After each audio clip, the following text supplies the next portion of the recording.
So I didn't believe it, but basically I cut up some tomatoes and I put them here, and as it decomposes, look, it's coming out a little seedling from the actual tomato cut. Welcome to my garden. Yes. Welcome to my garden. Are you looking at this? Yes, she uses a marker. I wanted to give you some tips if you're thinking of starting your own herb garden at home. Obviously, I like to struggle, so I got the insight after I've already started the garden.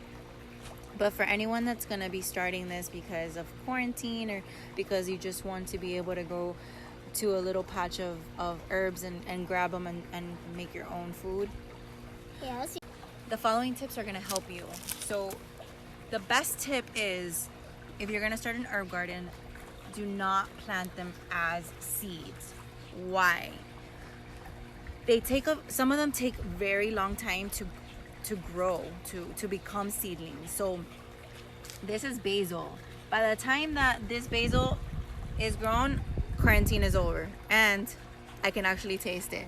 So if I would have bought a plant like this rosemary plant or this mint, I would have already been able to prune and to be able to use it.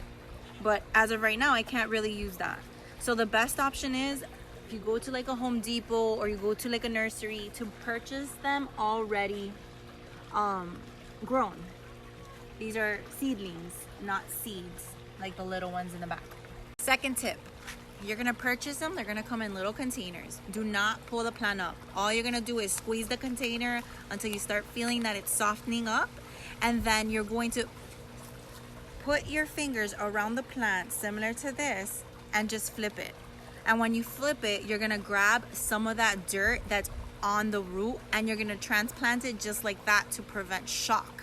Because if you take all the dirt off, basically you're gonna shock the plant and it's just gonna die. Tip number 3, as soon as you transplant your seedling into the ground, water it, okay? Put water in it, and also do some research. Some herbs don't need so much sunlight, some do need a lot of sunlight. There's ways to prune it. When I say prune, I mean like cut some of the areas of the plant to help it grow more, so it can create more abundance of the actual herb.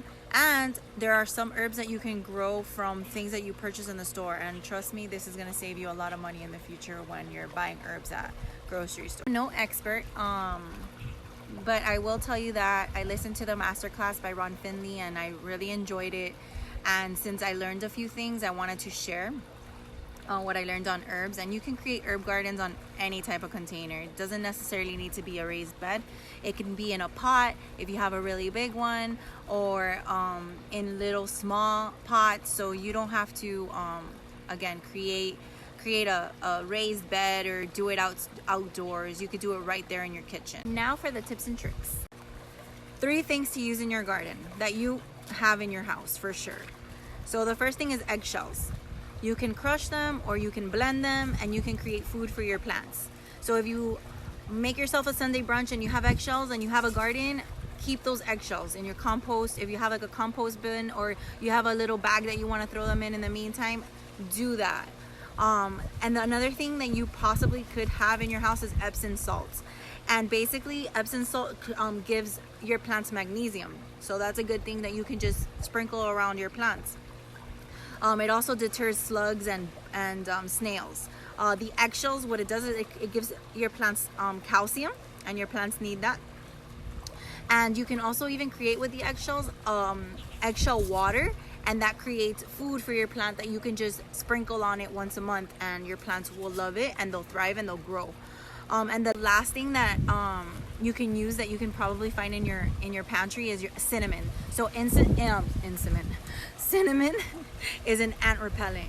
So if you're having an ant problem with your plants, or you're getting too many around the area, you could sprinkle it around it. It also prevents from unwanted mushrooms to grow in the plant, and it does stimulate root growth for your plant. So it's like feeding it. So those are the 3 things. I hope this helped you guys out. If you need more details, I'm gonna post like a like a cheat sheet. So if you guys want to go back to it, it's going to be in my highlight on my profile. So you hopefully this helped and you got some good stuff from it and it motivates you to start your own herb garden. I don't think I ever showed you my misting system right over here for my plants. You buy the misting heads in Home Depot, and they create a mist over your plants because especially the seeds growing, you can't really water them too much. It just needs the top to be watered. But once you get to a bigger plant, like my cucumbers and my beans, you need more water, obviously. Hi, I wanted to just show how really quickly to take the plant out of the potter that you get at the nursery. Like I said, you squeeze it. This is mint, Costa Rican mint. So you squeeze it until the container is soft and you're ready to put your fingers to hold and grasp the flower without hurting it, and you just flip it and you take it off. And then you can shake off the dirt and find where the roots are. Leave a little bit of the dirt in it, and then that's what you would plant.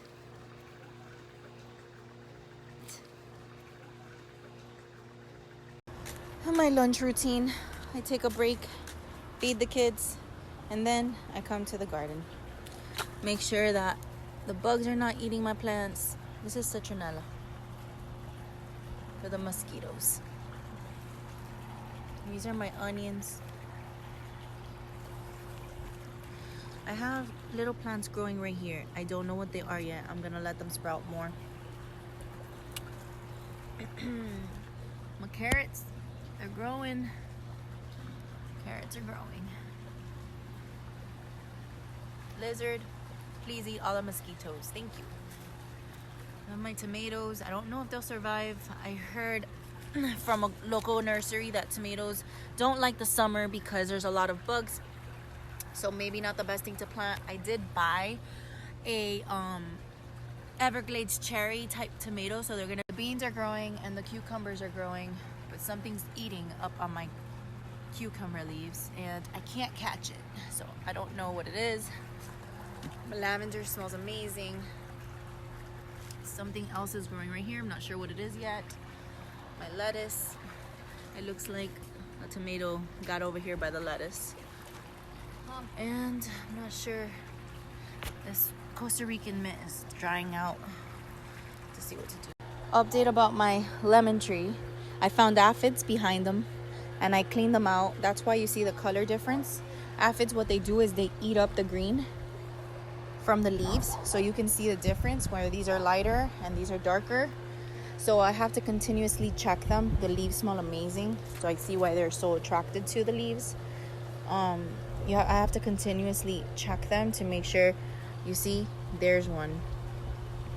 This little sucker right here eats up my color.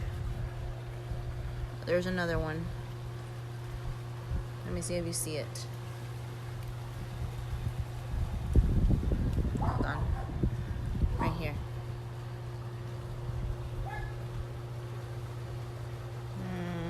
Sorry, it's blurry. Right there, that's another one. So you just have to constantly be checking these plants so that way your bugs don't eat them. I found these by my room, and I don't know if they're succulents or if they're weeds that look really, really cute.